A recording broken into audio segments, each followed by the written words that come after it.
সবচেয়ে কলঙ্কজনক যে হত্যাকাণ্ড 2009 সালে বিডিআরের 57 জন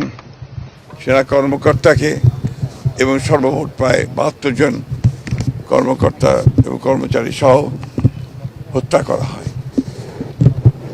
এই 2009 সালের 25শে ফেব্রুয়ারিতে এই দিনটি আমাদের জাতির জন্য অত্যন্ত লজ্জার এবং কলঙ্কজনক একটি অধ্যায় বলে আমরা মনে করি। আমরা আজকে তাই এসেছিলাম এখানে বাংলাদেশ জাতীয়তাবাদী দলের পক্ষ থেকে আমাদের চেয়ারম্যান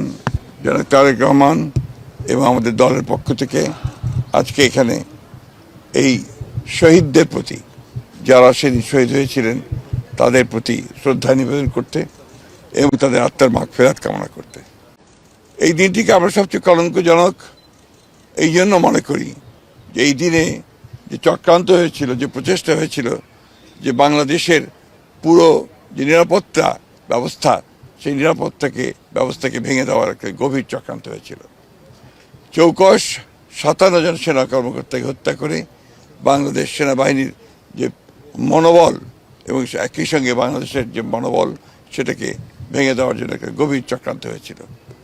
আল্লাহর অশেষ রহমতে বাংলাদেশের জনগণ তাদের স্বাধীনতার সার্বভৌমত্বকে রক্ষা করবার জন্যে এবং একই সঙ্গে গণতন্ত্রকে রক্ষা করার জন্যে তারা ঘুরে দাঁড়িয়েছে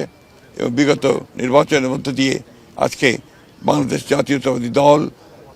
রাষ্ট্র পরিচালনার দায়িত্ব পেয়ে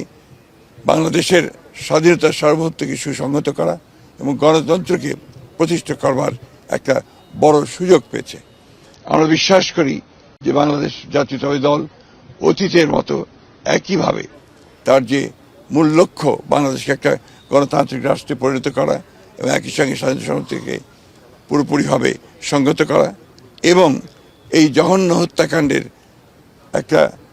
নিরপেক্ষ একটা তদন্ত করে দায়ী ব্যক্তিদের এবং শক্তিদেরকে আপনার আইনের আওতায় নিয়ে আসা এবং তাদের শাস্তিকে নিশ্চিত করা।